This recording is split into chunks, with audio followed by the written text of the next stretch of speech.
Hey guys, VaulSC here, hope that you're doing well. Today we're going to take a look at a game between 100 Kingdoms and another 100 Kingdoms. It's the mirror match, Civil War, for the last Argument of Kings, Conquest, and with the new rules just coming out, this will be my very first game with the 100 Kingdoms update, and my good old opponent Brian also playing his first game with the same faction, with the same update. And the background to this game is that we agreed to each try two of the sub-factions, so rather than me going for Feudal Imperials and him going for Orders and Imperials or something like that, he's going to be picking his ones of interest, which are the Orders and the Feudal. And I'm just going to take the other two, which is Theist and Imperial, which doesn't really result in either of us building an optimal list, but because we decided to have that agreement showing up and just try out as many of the new rules as we could, that's the way we're going to be playing it. So that's just really the background of the game. So it's a fun one. Why don't we just get into it? We'll go straight into the army lists. We'll start with my army list, and again, not really optimal, but the challenge is to come up with a list that is going to make use of the Imperial and the Theists at the same time. So, got the Imperial officer in there. He's got his basic warband with Mercenary Crossbowmen. Neither of them are veterans because I can't really get to force stands. The Imperial officer is going to go on the Gilded Legion and just not forking out any updates, any upgrades on them at all. Having the Imperial officer there gives a lot of things Vanguard and has that one turn where any veterans can get the free reform. So really what he'll be doing is he'll be giving the Crusaders and the Militia the free reform as well if they need it. So the Crusading Noble Lord is going to go on a block of Crusaders. There's going to be that one turn where the Theist priest can use the Spirit Shines to cast the free spell on both the Crusaders and the Militia. And when that happens, the idea is that the Crusaders can go in with the Noble Lord getting the +2 speed. They're going to get the free reform potentially if it's not the Theist's turn, but otherwise it's going to be Blessed. And this guy's going to go in with his Caledburn and his Eccentric fighting style, and they should do a lot of damage. The Crusaders also quite tanky as well because of Indomitable and because of Oblivious here, and the fact that on the Supremacy turn, the Theist Priest can buff them quite a bit. Men-at-Arms for a bit of blocking and scoring, and I decided to take a Noble Lord just because I've got some really good Knight models in my collection. Not really the best list at all here, but I thought that I really could benefit from some fast movement here and just some counterpunch with the character being in the Knights. And because I didn't really have like an Archangel, obviously, that I could use at this point in time.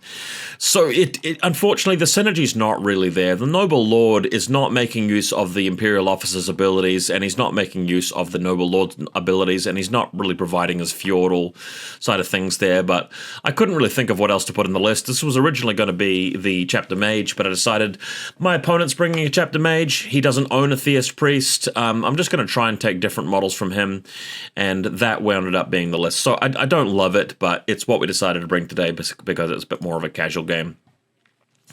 My opponent has the box set that includes the 2 Crimson Tower regiments, the 1 Ashen Dawn and the 1 Sealed Temple, which is not the most efficient way to do it. Realistically, the better thing to do is to have 2 Crimson Towers, 2 Ashen Dawns, but because he owns the models for this warband, that's why he's running it. The Priory Commander with Caledburn and fighting style here, really effective. This guy's an absolute beast in close combat, as you guys can imagine. And then, of course, we've got the rest of it with the Mounted Noble Lord, 2 unit of Household Knights, Mercenaries and Mounted Squires, everything's vets.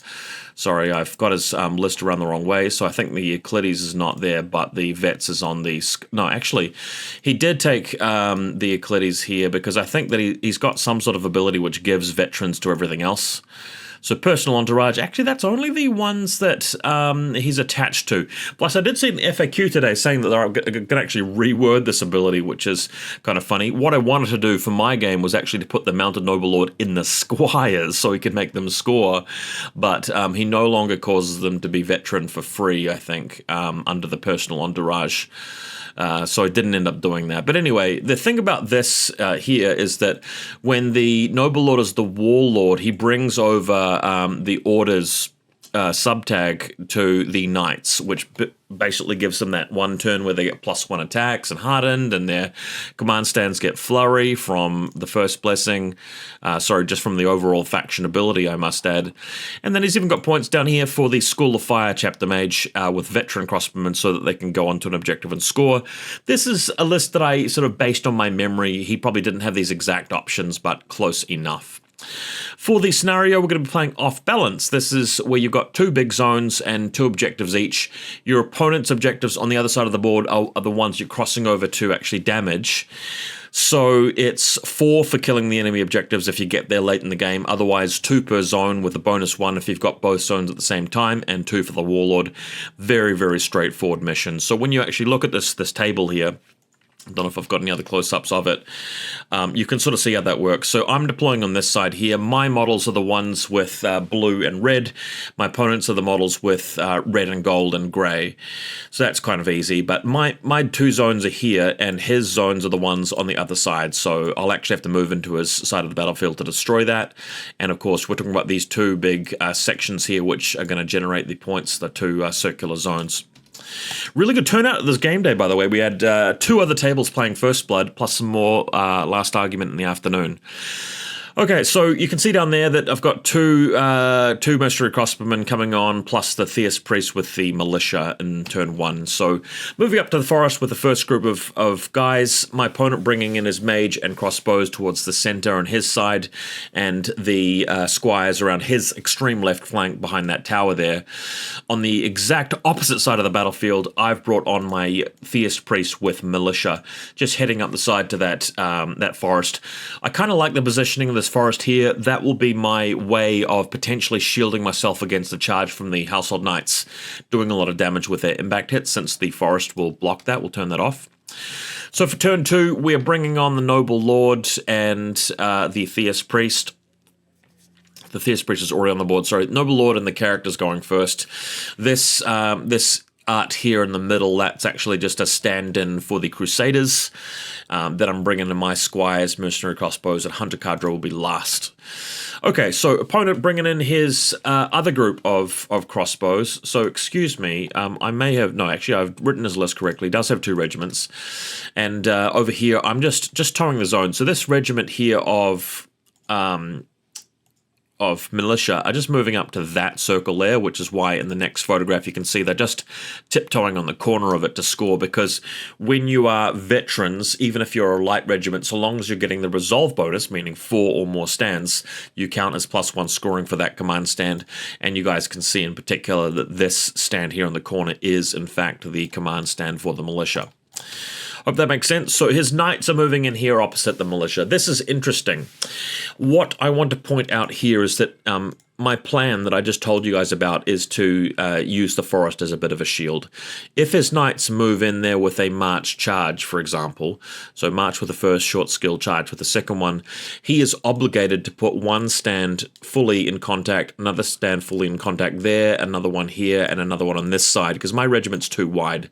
So that would mean that this stand and this stand are hitting the forest, and because if you have half or more of your regiment touching the forest when you charge, you lose the impact hits. So that would be problematic for him. And then in my turn, I can use the Elysian Fragment, turn my Militia into Cleave 3, and that would probably devastate his knights pretty badly. This regiment, if you guys haven't seen them on my bat reps before, this is a group of like Chaos Warriors, which have been 3D printed from an Etsy seller, and they will be representing my Crusaders since they are still on pre-order. So that's what's happening here. Moving in just next to the Militia, because these guys are actually quite hardy. They've got hardened 1, and they've got a lot of indomitable, and they benefit from the blessings of the Theist Priest. If the Knights charge them, these guys will shrug off a lot of damage, and if the Knights are taking damage from these guys, then that character up the front with Cleave 2 and Caledburn is going to really wallop them pretty badly. So that's why I want to just do this double tandem with the Militia taking this extreme left-hand flank. Bit more of a close-up, and you can see my miniatures there. They are pretty brutal looking, very spiky, as you can see. On the right-hand side, the mage moving into the forest there, she doesn't quite have the movement yet to get in range of my crossbows, so still pretty quiet on the main front. I seriously considered bringing in my Squires to the right-hand side there to go up against his Squires. But thinking about this mage with School of Fire and the crossbows, she's going to be doing a fair bit of damage. And I'm thinking if I march here and win the roll, or at least activate the Squires before the crossbows, I can march, charge, tie them up in close combat. Maybe the character kills one stand. I can actually clash them next turn. And it really slows down his very shooty regiment there. And if I'm lucky, I might be able to get a lot of kills with my Squires. He does not have the healing school, so there is that. Over here, just shunting them around a little bit so that they're out of range of his character and also not going to get immediately flanked by the Squires. And if he does move his Squires around a bit further, I can start shooting at him. His Squires have Veteran, mine don't. The Veteran upgrade being very important because it gives you Tenacious 2 against shooting, which is huge. It makes them very, very resilient against shooting. So bear that in mind. Now, he decides to activate them, and instead of charging me, he's going to set up the charge for next turn, marching all the way around there. And given my positioning not being really as clever as it was before with the Militia, he can sneak in there and get one stand touching, and the third stand might be in the forest. But because only one stand out of 3 will be in the forest, that will not shut off the impact hits. There is a objective marker there which he can cross, and this is going to go really badly for the mercenaries.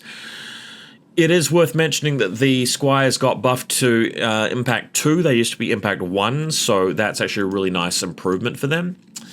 So deciding to outplay him here by moving in the Hunter Cadre directly onto the flank where he's brought in his Squires.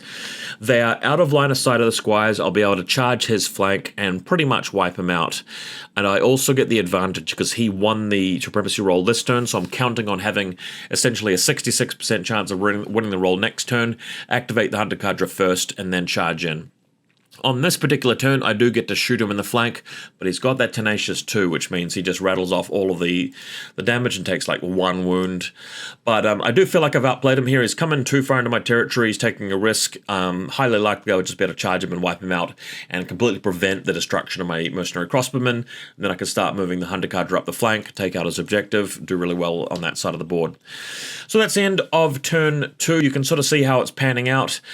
He's been quite aggressive on this right-hand flank here for me, but I am poised to destroy the Squires and then roll up the side.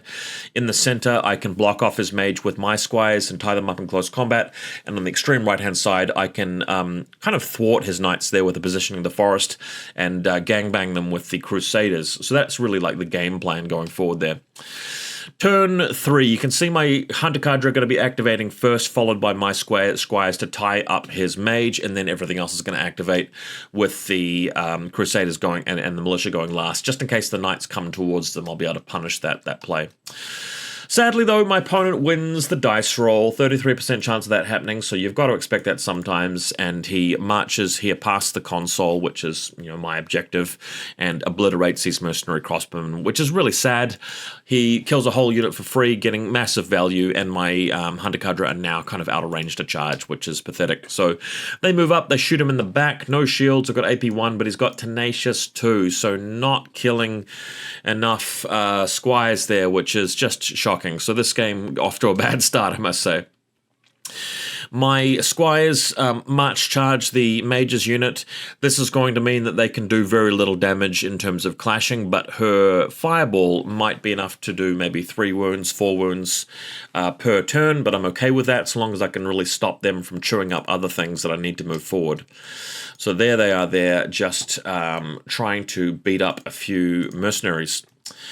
On the other side, he's moving his crossbows forward. He doesn't quite get enough range, really, to do any damage. Maybe inflicting 1 wound on a militiaman, but that's where they are situated at the moment. And over here, he's also bringing in his Order of the Sealed Temple. These guys are the follow-up to the Squires. You can see here the problem for me is that if he wins the roll again, he can now charge my Hunter Cadre, killing them with the Sealed Temple. The Squires are free to move off and harass something else. And he's just really threatening to bowl me over on that particular flank. So, it's a problem. Over here, he's considering the charge with the Knights. And, we can both see that if he does this, He's going to get no impact hits. He's going to get some clashing onto the militia. He will do some damage, and then I'm moving up with my Crusaders to absolutely bully him with the Caledburn cleave too. Not to mention, some of the militia will survive most likely, and I'll get a Elysian Fragment turn, basically. So he decides not to do that. He's instead just going to move the knights over a little bit further just to reposition them. Alright, so on this side, I'm moving in my men-at-arms. The reason why I'm doing this play is because I just want to block off the edge of his squires. If we talk about the positioning of the edge of the unit there, I'm just making sure that there's no way he can actually wheel through the corner of it. So that little area is sort of truncated off unless he decides to go for a reform. He's just not going to be able to charge past that. And the whole point here is for me to move up with my Gilded Legion and hang out here. I don't really want him charging in the flank because he'll get opportunists and he'll stop me from using pike formation, etc., etc. So I'm just blocking him off with the men-at-arms. And if he charges the men-at-arms, because he has to tilt around at such a sharp angle, he's not going to get all of his stands cut in, and then I can charge him in the back with the Rangers, so the Cadre. So this is my protective counterplay, essentially. Ashen Dawn moving directly towards the zone in the middle here. These guys are going to be a serious problem because the only thing that I have left really to go after them is the Gilded Legion, who are not really going to chop through them very quickly. And ultimately, I would have wanted something like the Cleave 3 Militia with Elysian Fragment to deal with these guys, but I've already committed them. So this game turning into a bit of a problem here. Also, the Mage, once she's dealt with the Squires, will be freed up to go after my Gilded Legion. So it's not looking wonderful. However, one play that I do have available is to sneakily move in this little box here of the Mounted Noble Lord with his 3 friends onto the side here, right behind the Hunter Cadre. And the clever thing about this is that if I just show you with a bit of a diagram here, the banner's sort of blocking line of sight here, but we've got the Hunter Cadre in that little block here, and we've got the Knights in this little block here. And what will happen is that if the Sealed Temple, who are up the top of the photo, if they try and charge, they're not really going to get past very easily. So he could reform into a small box and then march charge these guys. He doesn't have any brutal impact, so with these guys getting defense 4, they should be able to survive it. If they go directly into the Hunter Cadre, then I'm in range to actually charge and clash with the Knights, so I can do quite well there. And if he does neither of those things, then in my turn, if I get the jump on him, I can actually march charge the Sealed Temple in the flank, which means I get no shield, I've got brutal impact, has to reroll his resolve checks, and I can actually defend my Hunter Cadre while still picking up a whole unit of Sealed Temple Knights at the same time. So even though this is literally the corner of the table, and I'm deploying as defensively as I possibly can, it's the only option I can think of really to take back this flank, but it does give me a really good shot at it. Now he's bringing in his Priory Commander and Crimson Tower Knights, and he's deciding to actually bring them on over here. One good thing about this position is that it means that he's unlikely to be facing the Gilded Legion, which is really the nemesis of these knights because they shot down all the impact hits. Only problem is that he's kind of traffic jammed by his knights, and again, he'll be going up potentially against the hardened Crusaders with Indomitable, and potentially having to deal with the Cleave 3 Militia at some point. But it depends on dice rolls, it depends on the tempo, and depends on who wins supremacy rolls, and just little bits and pieces like that. Okay, so committing the Gilded Legion directly in front of the Ashen Dawn anyway. Had to have a think about this, but the reasoning is that I think that the Gilded Legion can survive long enough against the Ashen Dawn that I can actually get an advantage on scoring. If I manage to fight my way out of this predicament on the flank by out-activating the Squires and the Sealed Temple, I could actually curve around the building and actually get them in the back later on. Also, if the Hunter Cadre survive long enough, they can shoot the Ashen Dawn, and they're quite good at doing that with AP1. So I decided to go for it. The Gilded Legion is so good now, you just get Hardened 1 without having to activate them first, and then Bastion's free with the regiment. So anytime they're Hardened and Bastioned up before the Ashen Dawn attack them, that's really, really good. They do turn off the small amount of impact hits that the Ashen Dawn do, and stop Inspired, so all of that stuff can be quite helpful, to be honest. Alright, so here's the play. With my opponent having already activated his knights and his Crimson Towers, I decided to march charge with the Theist Priest, bearing in mind that you got stuff like Divine Purpose, which gives you more speed, which is really useful. So that allows the Crusaders to move past them onto the zone. And in the following turn, I can either use my Theist Supremacy or the Noble Lord Supremacy. So I can either take Blessed on both these units at the same time, or a Combat Reform. If my opponent goes first with his Knights, he could potentially try to duel me with his Noble Lord, and then he can actually clash the Militia. He doesn't really have any Cleave. So I'm Defense 2 with rerolls from Blessed, and I've got a fair bit of Indomitable, so I'm not going to lose the entire unit, so it's not that bad. And then when I'm attacking him, the Cleave 3 is going to be particularly destructive. And then I've got the Crusaders to score no matter what happens to the Militia, and hopefully at least one standard Militia will be left alive later on against the Theist, against the Crusader, what is it called? Priory Commander is what I'm trying to think of. Another really interesting thing here is that my regiment, both these regiments, get inspired without having to use it as an action because they're veterans and they're size 5 or greater, which means that if I act first and I delete his Knights without inspiring, then I can actually charge straight into the Crimson Towers, which will stop them from getting their impact hits. Obviously, the Caledburn on the Priory Commander will do tons of damage, but it might leave me with a couple of wounds left on that regiment, giving me the jump on him the following turn with the Crusaders. So this is the thinking, really. So going into turn number 4, we're going to go with the Theist Priest first. He will have already used his Blessed Supremacy, and then when he activates, he can put another spell down on his regiment. What's that going to look like? Well, let's go and have a look at what he can do. Divine Sanction, that's Cleave +1 to the command stand and character stand. So bear in mind, Elysian Fragment's only Cleave 3. It's not Spite anymore. But with that spell, he could put his command stand and the character up to Cleave 4, making it even more effective for getting through the Knights. And then after that, I'm activating my Household Knights to charge his Sealed Temple, and then the Hunter Cadre to go against the Squires, and so on, with the Gilded Legion and the Crusaders going last. Okay, so I managed to win the roll here. Bear in mind, you saw my opponent win the roll last turn when it was critical, evading the Hunter Cadre and getting my Mercenary Crossbowmen. So this is me paying him back. 66% chance of this happening. So we do, in fact, activate the Priest. We have the free Blessed, and then we have the free +1 Cleave on the command and the character. These guys clash without inspiring, because I forgot that you get the free Inspire. But either way, they absolutely murder these Knights and completely delete them. So with the second action, I decided to charge his Priory Commander.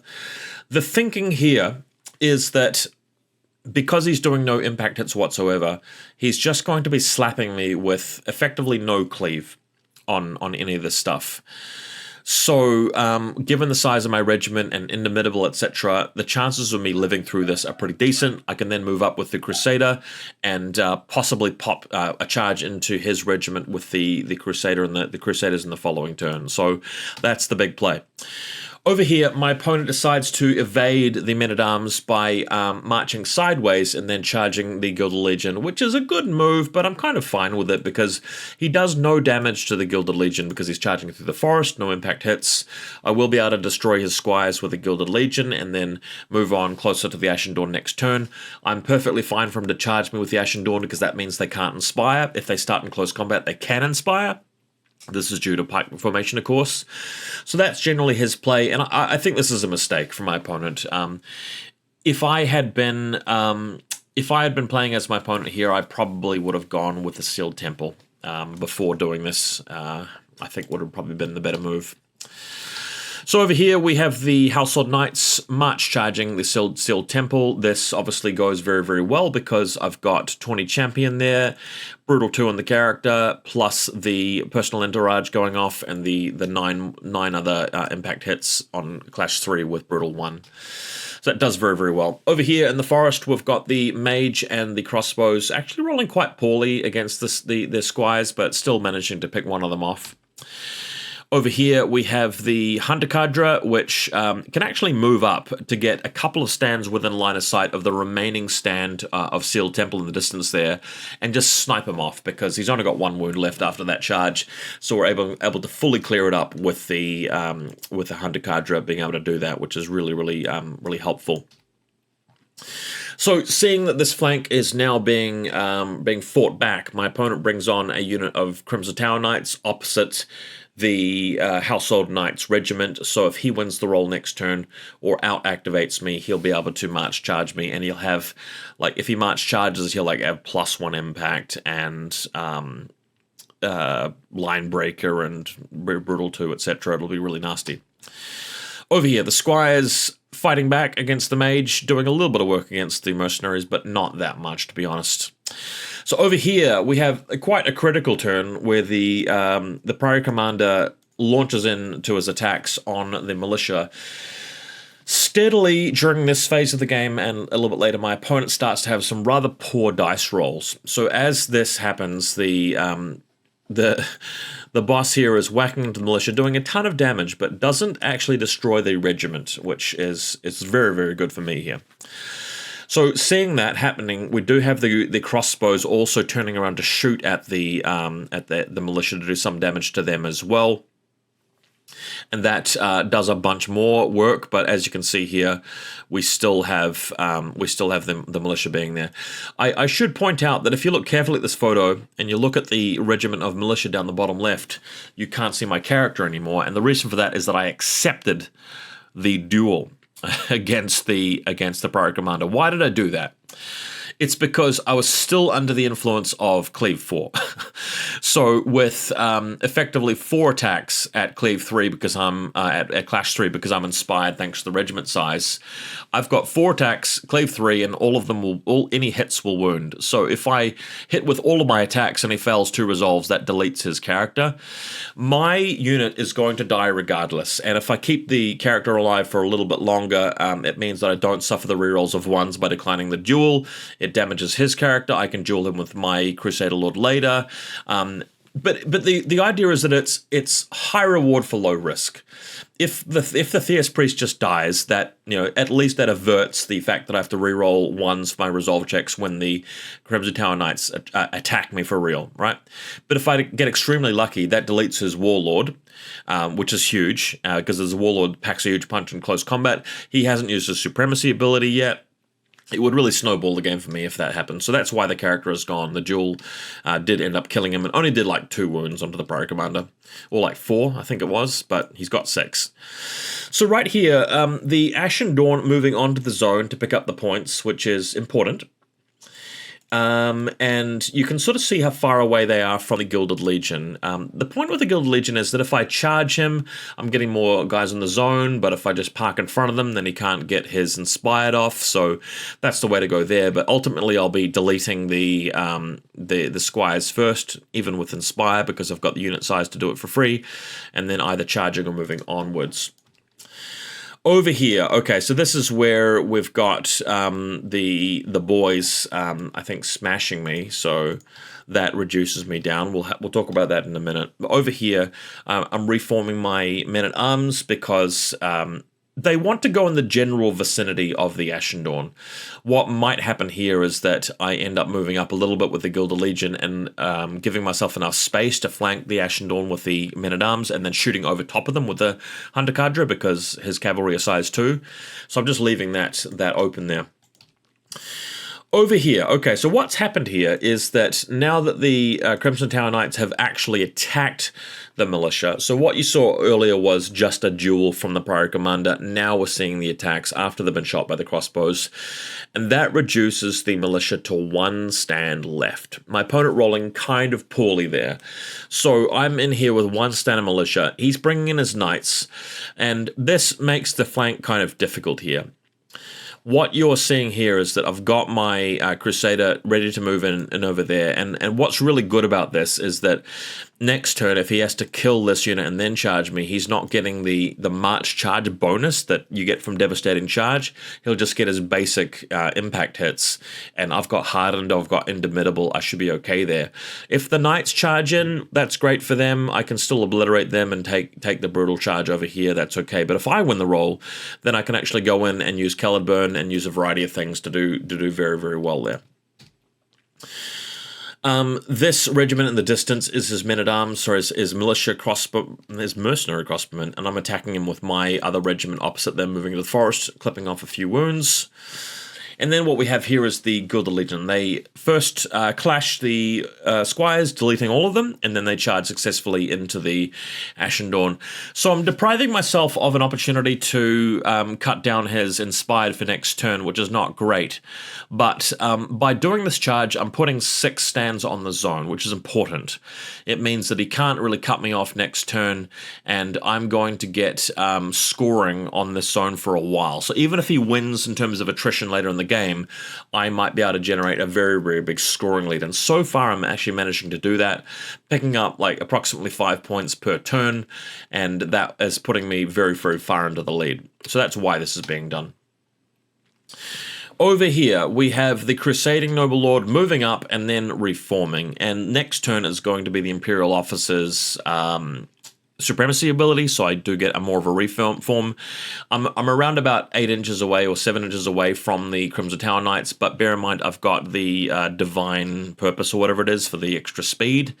So the plan here is to try and activate the Crusaders very early in the turn, if not first, charge the Crimson Tower Knights, and really brutalize them with the Caledburn and the support 2 of the Crusaders onto the Crimson Towers.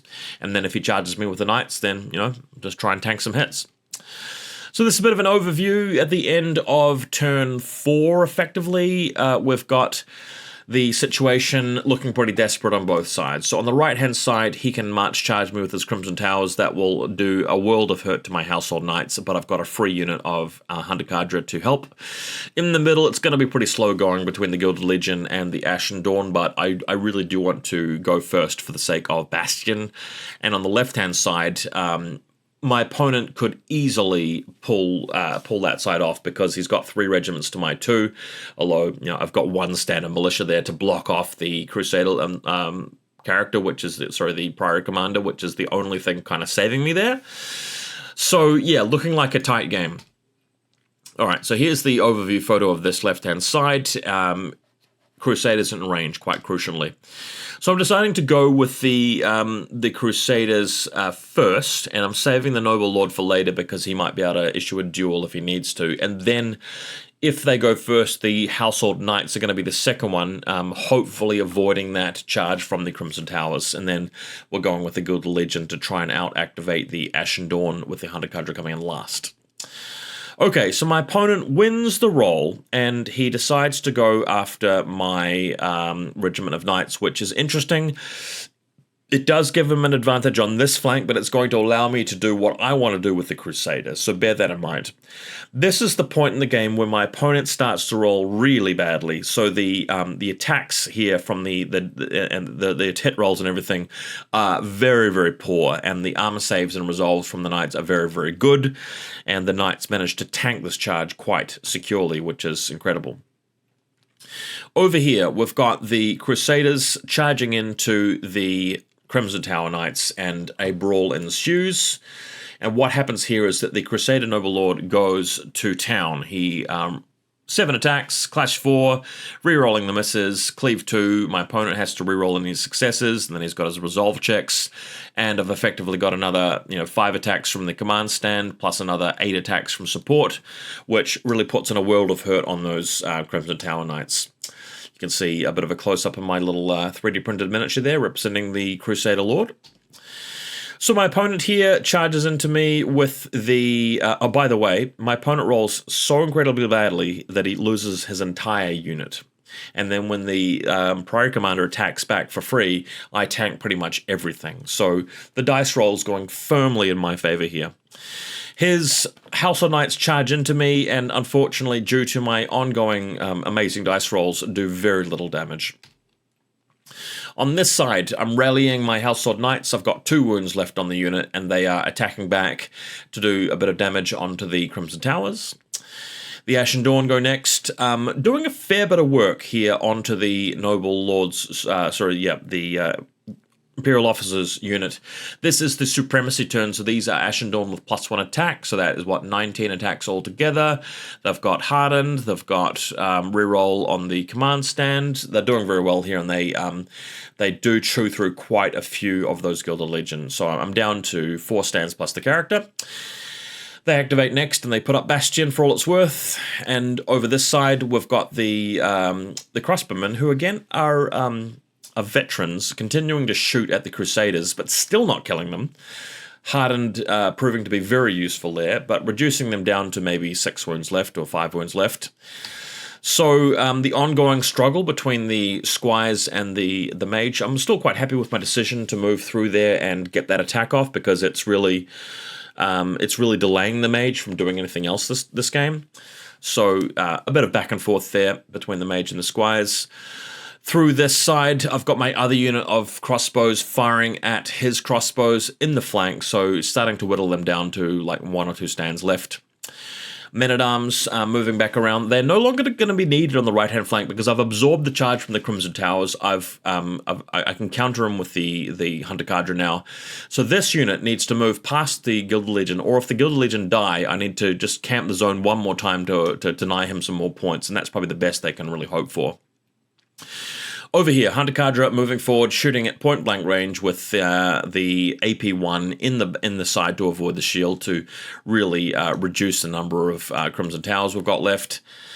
Funnily enough, I still have this one stand of Militia who then rally and turn around so that they can potentially charge the Household Knights or something like that, which is kind of silly that they're still alive. So I think we're on to turn number 5 or 6 at this point. We want to go with the Crusaders first, because if they can destroy the Household Knights, that will mean that he doesn't really have much left that it can score on that side of the table, which is key. Then we're going to go with the Hunter Cadre against the Crimson Towers, followed by the Imperial Officer and Gilded Legion. So that's a bit of an overview of the table. The scoring is well and truly in favour of me at this point, but again, if he can actually fold one of those 2 flanks, he might be able to score quite a lot in the late game. All right, going first over here, it's the Household Knights against the Crimson Towers. For the life of me, I can't remember which side was able to win that one. Over here, we do have the Crusaders against Household Knights, finishing them off and leaving ourselves with effectively 5 wounds left on that regiment, but he only has 1 stand of Mercenary Crossbowmen left, so he's not going to be able to finish me off. I'm going to be able to turn around and go back to the objective, and that means that it's very likely for me to win at this point. Over here, we have the Hunter Cadre charging the Crimson Towers in the flank, and they've got Cleave 1, they've got Clash 3, no shields for the Crusaders, having to reroll their resolve checks, and this really obliterates them, to be honest. Hunter Cadre is such an amazing unit. So as we talked about, he's only got 1 unit of crossbows, which is not enough damage to destroy the Crusaders. He does finish off 1 more stand, but I've got that last stand for scoring, which is key. Over here, the Ashen Dawn, they no longer have their +1 attack, but they are doing enough damage to the Gilded Legion to really rock them, not quite finishing them off, but nearly. On this side, the Mage has finally deleted the last of my Squires. She's able to put some shots against the Gilded Legion at this point. I do have Hardened though, so that's a really useful thing to stop them from being completely finished off. And my unit of crossbows able to terminate the last of his crossbows, so that frees up the left-hand flank for me entirely. On the right-hand side, because the Hunter Cadre have deleted the last of the Crimson Towers, I'm able to charge the objective with my Household Knights, and that's going to do pretty much 1 point of damage per turn, eventually netting me another 4 objective points, which is a huge deal in the late game. So lastly, we're going to activate the Gilded Legion first against the Ashen Dawn, and then everything else after that. So these guys being activated. There's only 3 stands there, which is why I'm charging the men-at-arms onto the stand, onto the zone to try and get some more scoring in there. On this side, we've got the crossbowman turning around to fire at the other objective, and his mage moving in to finish off the Gilded Legion. There's only 1 stand left now. Of course, the Crusaders turning around and moving on to the zone on my left. They'll be able to score perpetually for the rest of the game, which is great that they survived. Somehow, my men-at-arms are able to sneak past the Ashen Dawn and charge the mage, still clipping the zone with one stand, and this is going to tie up the mage in the next turn and possibly kill her, which is quite helpful. So that's the overview of that turn. I've literally got one stand of Gilded Legion left. I'm basically killing both of his objectives, and I've got the left-hand zone for the rest of the game. So over here, he's destroyed my... this photo is of me removing the Gilded Legion from the table, so the Ashen Dawn are clear now. The men-at-arms swinging out their swords and killing the chapter mage, just absolutely battering her to death. And we basically called it there. So you can see that during the course of this game, with me on the left, that's me, Luke, and Brian, my opponent, on the right. First turn, no scoring, because it's turn 1, I won the roll. Turn 2, I started scoring on the zone that the Theist priest was clipping. Turn 3, I picked up both zones, because I was able to bring up the other regiment. I added another 2 points to get up to 4, because I scored that same zone a second time. I didn't get both zones. On turn 4, I'd actually killed his Warlord and gained both zones because I had the Gilded Legion fighting the Ashen Dawn. And then turn 5 and 6, I was getting 2 points a turn. Turn 7, I was getting another 2. So basically, it ended up being a 31-10 by the time we'd sort of calculated what points would have been scored. But essentially, he had conceded it around about turn 8. So a pretty strong victory here for the Theists and the Imperials. But again, not my favorite list. What happened on this particular game day is that after lunch, had a rematch against Chris with his Squires, and I was able to use a different setup of 100 Kingdoms, and I will post that bat rep next, so keep an eye out for it. But yeah, really enjoying the new 100 Kingdoms update. It's an excellent change of the rules, in my opinion, now that I've had more time to think about it and play it. They've done a lot of things right, so I do commend them on that, and looking forward to playing a whole lot more 100k. Thanks for watching, guys.